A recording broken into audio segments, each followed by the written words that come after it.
各位朋友大家好，今天呢想跟大家聊聊徐福东渡之谜。徐福的故事呢大家都比较熟悉，说他是奉了秦始皇之命去海外求长生不老之药，在他第二次出海以后就杳如黄鹤，再也没有回来。关于徐福东渡的事情，在史记中记载的也比较详细，情节也比较简单。那么如此简单的剧情，谜又从何而来呢？其实如果大家细品一下史记中的记载，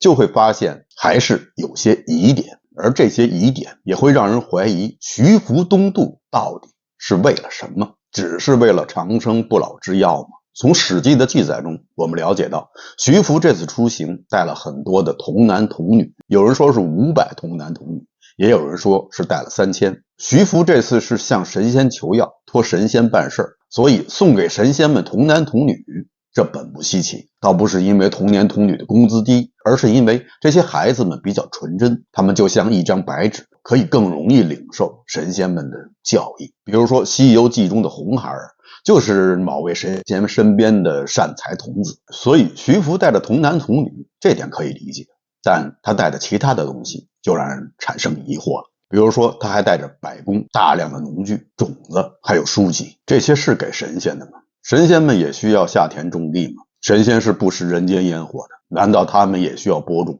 需要吃粮食吗？如果真是这样的话，这些神仙们也够惨的，不光生活过的是没滋没味，而且还是没吃没喝。这样的神仙要长生不老的话，那是在考验自己的毅力吗？徐福带这些东西怎么看也不像是求仙草的，倒像是代表着秦始皇给生活在偏远地区的可怜的神仙们送温暖的。假设我们完全不知道徐福是为了求长生不老药的，光看徐福带的这些东西，我们会不会更偏向于认为徐福此行的目的更像是去开荒，或者是开辟一片新天地？1500年以后，欧洲人向美洲移民带的东西其实和徐福带的差不多，不过是用青年男女代替了童男童女。欧洲人也一样带去了他们的生产技术、工艺以及书籍，他们的文化。由此我们就不禁怀疑，徐福此次东渡的目的真的就是求长生不老药这么简单吗？再有，如果徐福此行的目的是为了开拓一片新天地的话，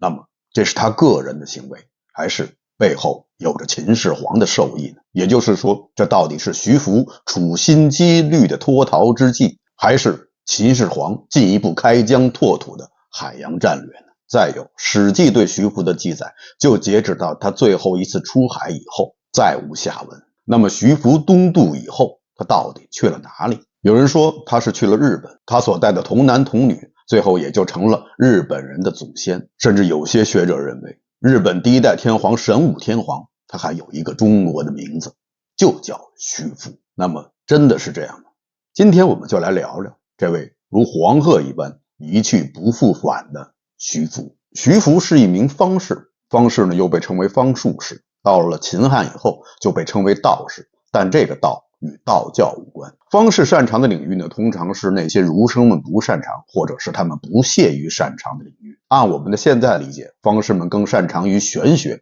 或者是自然科学领域。方士们自称他们通鬼神，会算术，而且呢他们还懂得术数、天文、医学、星象以及军事、奇门遁甲等术，所以他们会的东西是比较杂的。徐福是齐人，当时齐鲁大地也是盛产方士，徐福算是其中的佼佼者。因为齐国濒临大海，所以徐福也掌握了一些海上航行的技术。可能也是因为他方士的身份以及他有海上航行的技术，所以他才有底气在始皇28年，也就是公元前210年，第一次向秦始皇提出要出海航行，去为他寻找长生不老之药。据《史记·秦始皇本纪》记载，齐人徐福等上书言海中有3神山，名曰蓬莱、方丈、瀛洲，仙人居之，请得斋戒，与童男女求之。于是遣徐福发童男女数千人入海求仙人。这是徐福的第一次出海。从这段记载中我们可以了解到，当时秦始皇就允许徐福带着数千童男童女同行。除了这些童男童女以外，他还有没有带其他的东西？比如说我们刚才提到的百工和生产工具等等，在这段记载中并没有提，是根本就没带，还是被司马迁无意中忽略到了？这个不得而知。徐福第二次见秦始皇的时候，那已经是在9年以后，那是在秦始皇37年，也就是公元前210年。秦始皇第5次出巡，也是他生命中最后一次出巡至琅琊的时候，徐福来见秦始皇。经过了9年时间，耗费了无数的钱粮，徐福仍然是空着一双手，并没有带来什么长生不老之药，只带来了一段托词。准确的说是2套托词。托词之一是买药的钱不够，这种说法也是出自于《史记》，是出自于《史记》的《淮南衡山列传》。他是这样说的，说徐福确实是见到了仙山上的神仙，神仙问他说，你是西帝派来的使者吗？徐福说，我是。神仙问，你干嘛来了？徐福说，听说您山上有个药铺，我是来抓药的。神仙说，这药可贵。徐福说，假药都贵啊，不是，只要有疗效，钱不是问题。神仙说，钱不够就是个问题，你带的钱就不够，所以你只可以看，不可以取。神仙就让徐福在这仙岛上转了一圈，增加一下徐福对药品的信心。徐福看到了这一片一片的金碧辉煌，是大为折服。于是他就问神仙，那您这药要卖多少钱？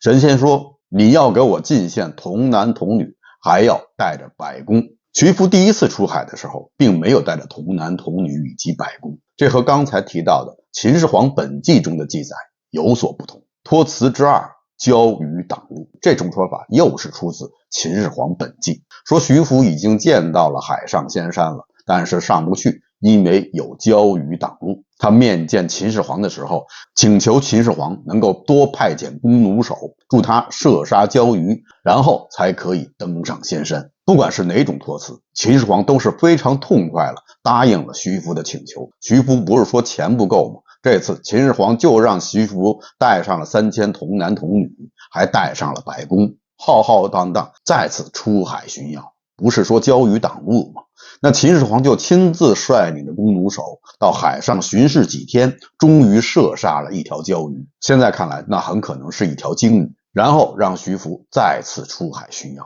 大家有没有觉得奇怪？秦始皇怎么会如此的信任徐福呢？特别是在秦始皇最后一次见徐福之前，还发生了一件大事，就是所谓的文书坑儒。以前我们讲过，坑儒是以后的说法，在当时主要坑的是这些方士，而坑方士的原因，就是因为秦始皇觉得这些方士们，特别是领头的侯生、卢生、韩后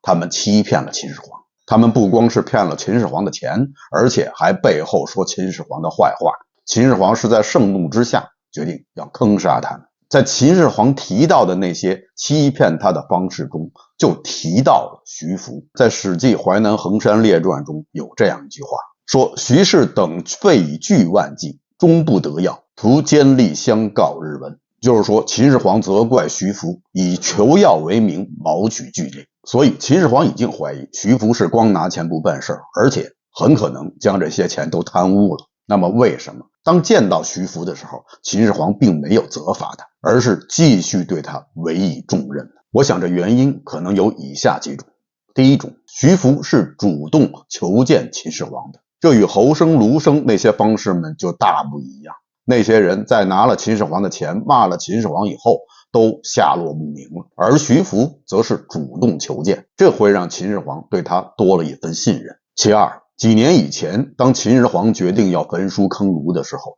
那时候他的身体还尚好，他还能够准备第5次出巡，而此时秦始皇的身体已经是越来越不堪了。事实上，秦始皇在见了徐福以后没多久，就在沙丘去世。所以很可能此时秦始皇已经感到自己身体越来越差，所谓病急乱投医，此时的他更需要徐福给他带来灵丹妙药，让他能够长生不老。他一定要抓住这最后一根稻草。在这种迫切的心情下，秦始皇很可能选择相信徐福的这2套托词。因为即使这时候杀了徐福，对他的身体来说也是于事无补的，不如相信徐福，也算是搏一把。其三，秦始皇之所以这样做，或许是因为徐福与秦始皇的特殊关系。徐福是出自于嬴姓徐氏，徐氏是嬴姓14氏之一，所以秦始皇与徐福都是姓嬴，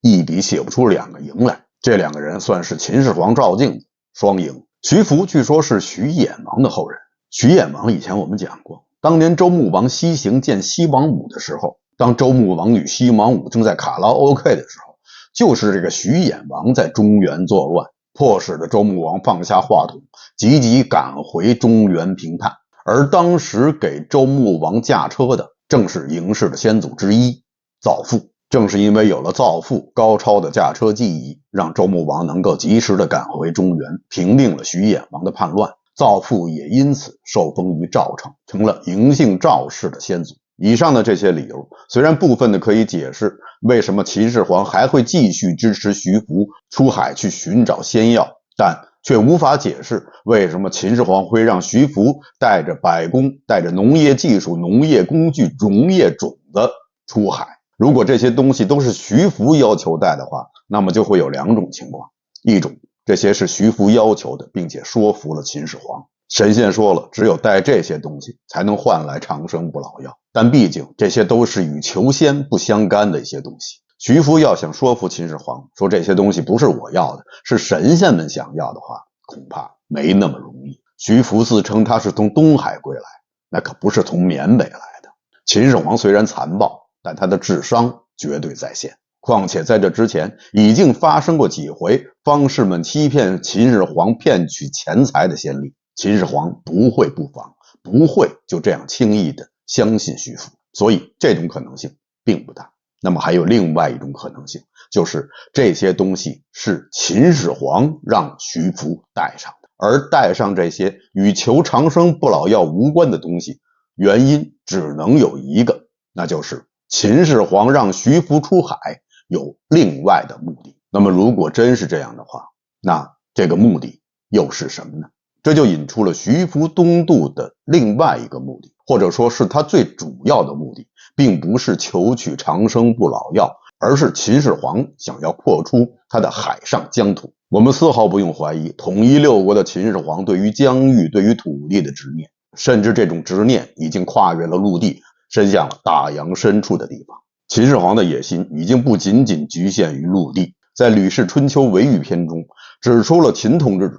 对于疆域的狂想，北至大夏，南至北户，西至三危，东至服木，不敢乱矣。服木指的就是扶桑，也就是日后的日本。秦始皇统一天下以后，只在位了12年就去世了。在这12年里，他却曾经4次出巡到了东南沿海，巡视当时的东南诸岛，表示了对东南诸岛的极大关注。而且他在一次巡视到琅琊的时候，在琅琊刻石中还写下了这样几句：西涉流沙，南至北户，东有东海，北过大夏，人迹所至，无不臣者。其中就提到了东海。或许在他脑海中的疆域地图里，已经将东海中的扶桑包括在内了。所以有的学者认为，秦始皇东巡的目的就是为了实现他东至扶桑的理想，而徐福东渡正是为了实现这一理想踏出的具体的一步。秦始皇既然能够派军队越五岭开发东南，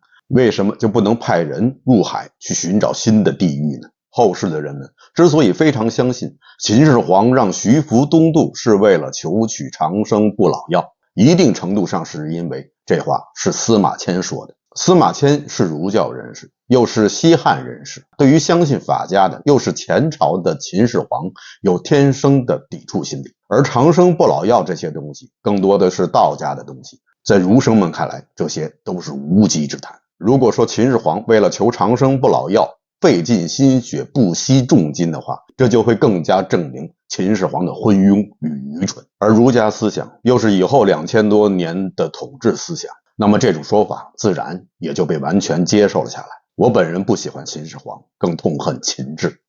但评价一个历史人物还要尽量做到客观公正。不能站在预设立场上对其任意的抹黑。在当时来说，秦始皇有对领土的野心，这点并不为过。即使是在司马迁的那个时代，也不是所有人都与司马迁保持着同一看法。比如说，与司马迁同时代的桑弘羊，也就是《盐铁论》的作者，他就认为秦始皇此举是为了开疆拓土。他是这样说的：故秦欲达九州而方瀛海，目湖而朝万国。这里提到的九州，指的并不是我们传统意义上中国疆域内的那个九州，那个在禹贡中划分的九州，而是战国时期阴阳学家邹衍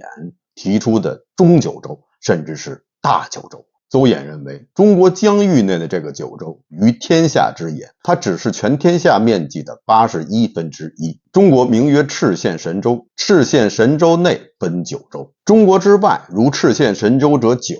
乃所谓九州也。而9个这样的州就构成了由碧海环绕的中九州，而这样的中九州也是有9个，共同构成了大九州。大九州之外被大银海所环绕，那才是天地之际焉，那才是地球的边缘。秦始皇本人是非常相信邹衍的阴阳学说，特别是邹衍提出的五德终始论。这也就是为什么秦朝人认为自己是水德，所以着黑色。秦始皇认为秦取代周乃是天意使然，而且他还将当年秦文公出猎在渭水捕获黑龙作为秦国最终取代西周的最重要的祥瑞。五德始终说对后世仍然产生着非常深远的影响。我们在影视剧中经常听到的那句奉天承运，皇帝诏曰，奉天指的是受命于天，承运指的就是继承新的气运，而背后的依据就是五德始终说。这句话呢，在很多影视剧中是被滥用了，但实际上奉天承运只是秦朝人使用，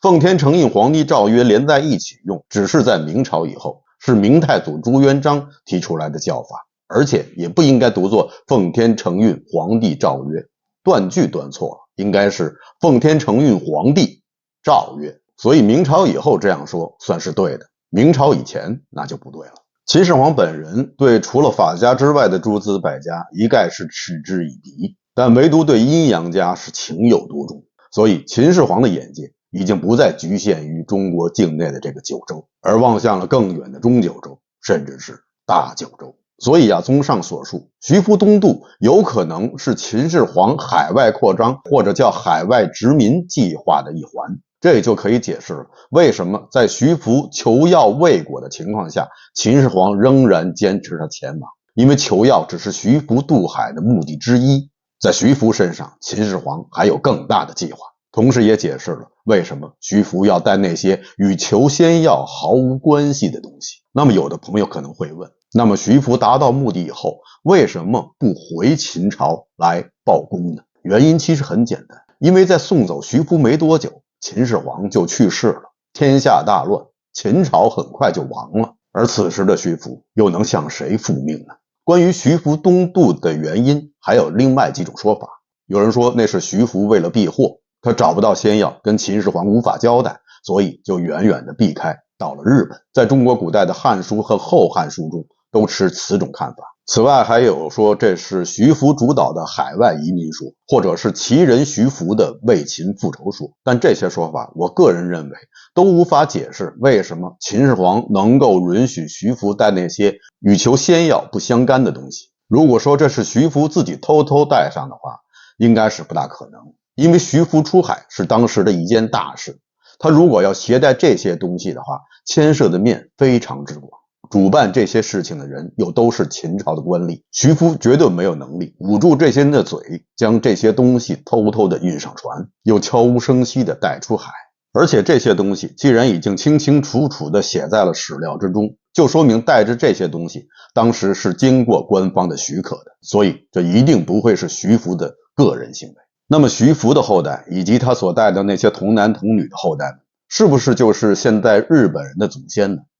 这个呢真的很难说。徐福他们肯定不是日本列岛上的最早居民，因为早在16000多年前，这块列岛上就生活着一群人，被称之为绳文人，他们创建了绳文文化。后来到了末期冰川，随着气候变暖，海平面上升，路桥消失，日本列岛被大海与亚洲大陆隔离开来。这对于当地的绳门人来说是有喜有忧。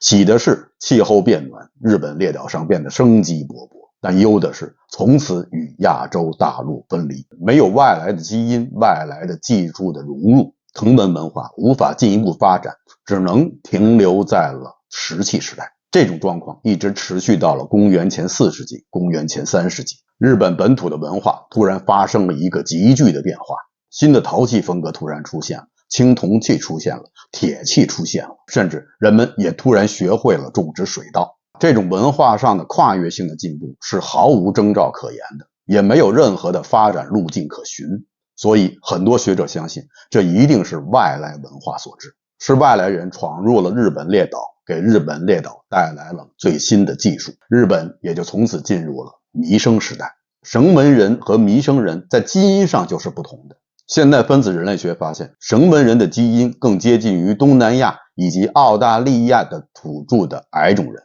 他们身材矮小，体毛浓密，肤色以褐色为主。而新闯入来的弥生人则身材高大，而且还长着一副中国型的牙齿。而弥生人进入日本列岛的时期，在中国来说正好是处于春秋战国时期以及秦末汉初时期。那么这些弥生人是不是就是徐福和他的那些童男童女们呢？这个呢，恐怕也很难说，因为弥生人进入日本的这个时间跨度比较长，有几百年。而在这几百年时间内，可不仅仅只有徐福他们进入过了日本，因为在他们之前的200多年前，吴国人很可能已经进入了日本。据日本史书《古事记》记载，日本的先祖是64个人，驾着一条大船，他们被称为渡来人。当时拥有建造大船的能力和渡海知识的国家，只有中国的齐、吴、越3国。而此时正是吴越争霸中吴国战败，吴王夫差自刎，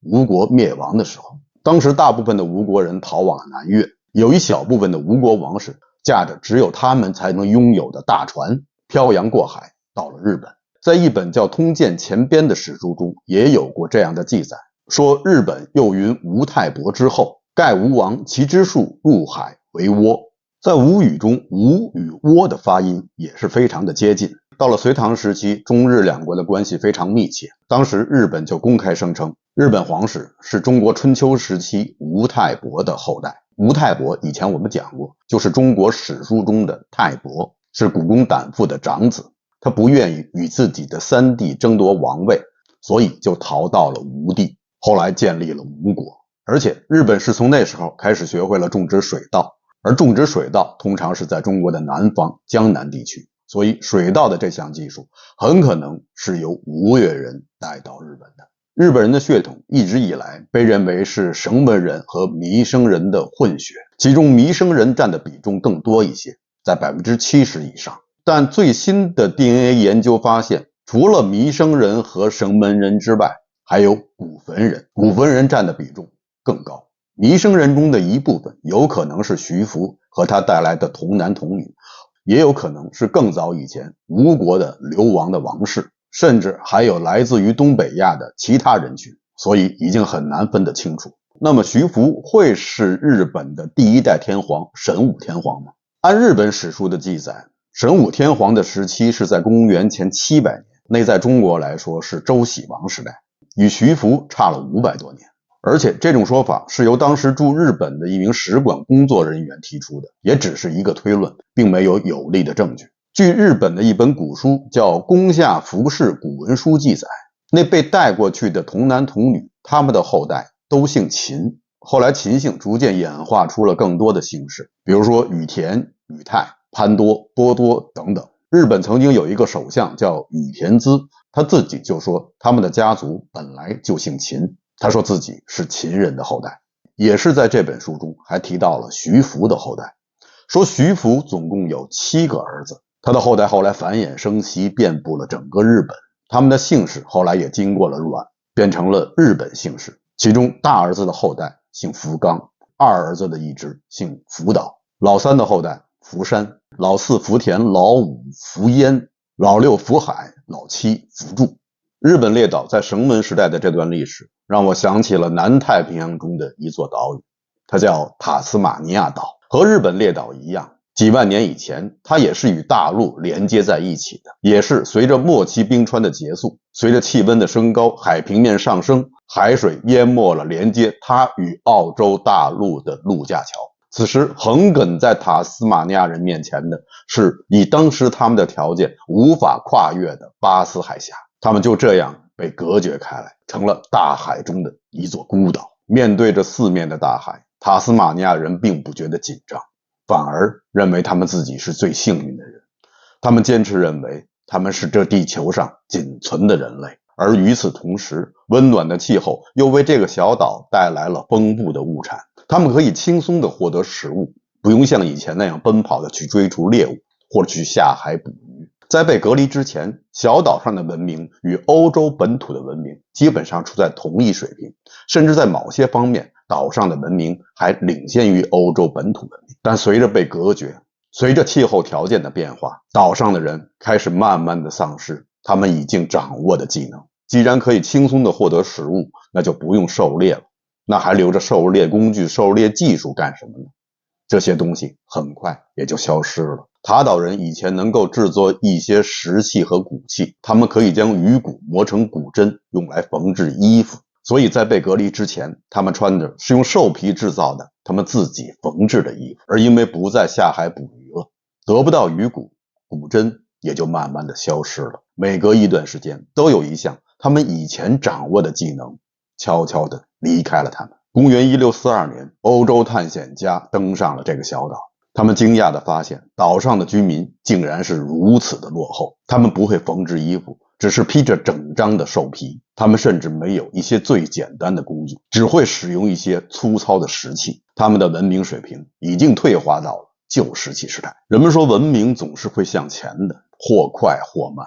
但塔斯马尼亚岛为我们提供了一个相反的范例。塔岛现象毕竟是一个极端的例子，但因为封闭造成的落后，在各国的发展史中都屡见不鲜。中国的永乐年间，中国人可以制造出世界上最先进的海船，拥有着世界上最先进的航海技术，所以才有了郑和下西洋。但在200年的海禁之后，明朝海军的舰船在西方的大船面前就像是一个被随便拨弄的玩具。更不要说清朝了，洋人送上门来的火枪技术也被康熙、乾隆这些伟大的皇帝们弃之如敝屣。这些都说明与地理上的封闭同样具有危害性，还有因为政治、宗教等原因造成的人为的封闭。这种封闭最终将极大的伤害人们的思维能力。封闭环境中的人们会变得容易走极端，面对外面的世界极度缺乏安全感，他们有时候自高自大，但有时候有极度的自卑，最终将慢慢的扼杀思维的创造力。为躲避暴秦的统治而隐匿在桃花源中的村民，他们也许是快乐的，但这种快乐是不会长久的，因为世外不会真的有桃源，世外只会带来文明的退步。好的，以上就是本期节目的全部内容，感谢大家收看，欢迎大家点赞订阅。这里是风下杂谈 ，Frank 为你带来有温度的历史，咱们下期节目再见。